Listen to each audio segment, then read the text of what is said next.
क्या आप जानते हैं कि दुनिया भर में इंटरनेट का एक बड़ा हिस्सा समुद्र के नीचे बिछी फाइबर ऑप्टिक केबलों के माध्यम से चलता है। आज हम आपको मिडिल ईस्ट में एक ऐसी खबर बता रहे हैं जो सिर्फ युद्ध तक सीमित नहीं है। अमेरिका और इजराइल की ईरान के खिलाफ जारी लड़ाई अब तीसरे हफ्ते में इंटर कर चुकी है और अब इन समुद्री केबलों पर भी खतरा मंडरा रहा है, जिससे पूरी डिजिटल दुनिया प्रभावित हो सकती है। मिडिल ईस्ट में चल रही लड़ाई अब सिर्फ मिसाइलों या सैन्य टकराव तक सीमित नहीं रही है। एक नया और गंभीर खतरा सामने आया है जो सीधे डिजिटल दुनिया और इंटरनेट से जुड़ा हुआ है। जी हाँ, जिसके बिना अब लाइफ असंभव सी लगती है। अमेरिका और इजराइल का संघर्ष ईरान के खिलाफ अब तीसरे हफ्ते में दाखिल हो गया है और अभी तक इसका कोई अंत नजर नहीं आ रहा है। युद्ध के इस चरण में जहां एक तरफ तेल और ऊर्जा सुविधाओं को निशाना बनाया जा रहा है, तो वहीं दूसरी तरफ अब विशेषज्ञ एक और गंभीर चिंता जता रहे हैं। आपको सबसे पहले यह समझना जरूरी है कि हमारे इंटरनेट का बड़ा हिस्सा समुद्रों के नीचे बिछी फाइबर ऑप्टिक तारों के जरिए चलाया जाता है। दुनिया भर के देशों के बीच data, calls, video calling, banking, streaming, लगभग हर डिजिटल कम्युनिकेशन इसी अंडर सी कनेक्शन से होते हैं। ये केबल इसलिए बहुत महत्वपूर्ण है क्योंकि ये हमें एक देश से दूसरे देश तक तुरंत डेटा पहुंचाते हैं। अब चिंता की बात यह है कि हार्मुज़ स्ट्रेट, जो दुनिया के तेल और गैस सप्लाई का सबसे अहम मार्ग है, वहां से भी कई महत्वपूर्ण समुद्री इंटरनेट केबल गुजरते हैं। युद्ध के पहले ही ईरान ने हार्मुज़ स्ट्रेट को ब्लॉक कर दिया है, जिससे ऊर्जा सप्लाई दुनिया भर में प्रभावित हुई है और वैश्विक तेल व गैस की कीमतें बढ़ने लगी हैं।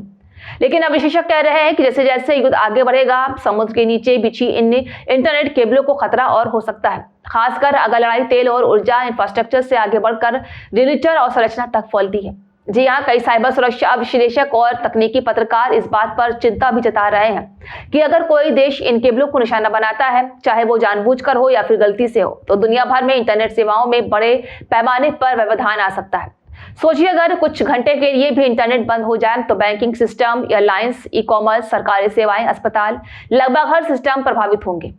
ये उस स्तर की डिजिटल बेसलाइन है जिस पर हमारी दुनिया चलती है। हार्मुज़ के पास अगर केबलों को नुकसान पहुंचता है तो कई देशों के लिए ये लोकल नेटवर्क फेलियर से कहीं बड़ा संकट बन सकता है। अमेरिका, यूरोपीय यूनियन, भारत जैसे देशों को भारी डेटा स्पाइक, स्लो कनेक्टिविटी और नेटवर्क शटडाउन में से जानबूझकर जूझना पड़ सकता है। इसके अलावा ये भी कहा जा रहा है कि अगर ईरान को महसूस हुआ कि उसकी ऊर्जा और सैन्य सप्लाई पर हमला हो रहा है, तो वो प्रतिशोध में इंटरनेट केबलों को भी निशाना बना सकता है, खासकर समुद्री इलाकों में। हालांकि ये साफ तौर पर पुख्ता नहीं है कि ऐसा अवश्य ही होगा, लेकिन तकनीकी विशेषज्ञ इसे प्रभावित खतरे के रूप में भी ले रहे हैं। जहां एक तरफ राजनीति और सैन्य रणनीतियां चल रही हैं, तो वहीं दूसरी तरफ डिजिटल इंफ्रास्ट्रक्चर की सुरक्षा भी अब नई प्राथमिकता बन चुकी है। विशेषज्ञों का मानना है कि अगर बड़े पैमाने पर इंटरनेट अवरोध होता है तो उसके परिणाम सिर्फ तकनीकी नहीं होंगे, बल्कि आर्थिक, सामाजिक और राष्ट्रीय सुरक्षा से जुड़े बड़े संकट खड़े होंगे। सबसे अहम सवाल ये है कि क्या यह खतरा सिर्फ अनुमान है या जल्द ही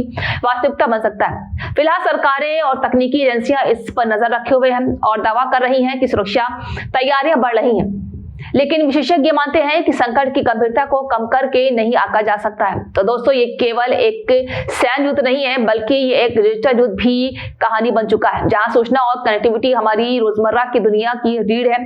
जब तक हम तकनीकी सुरक्षा के इस नए मोर्चे को समझेंगे, तब तक न केवल सैनिक बल्कि हम सभी डिजिटल दुनिया की लड़ाई का हिस्सा बन चुके होंगे। हमारी रिपोर्ट यहीं समाप्त होती है। जैसे ही इस मामले में कोई नई जानकारी आती है, हम आपको जरूर अपडेट देंगे।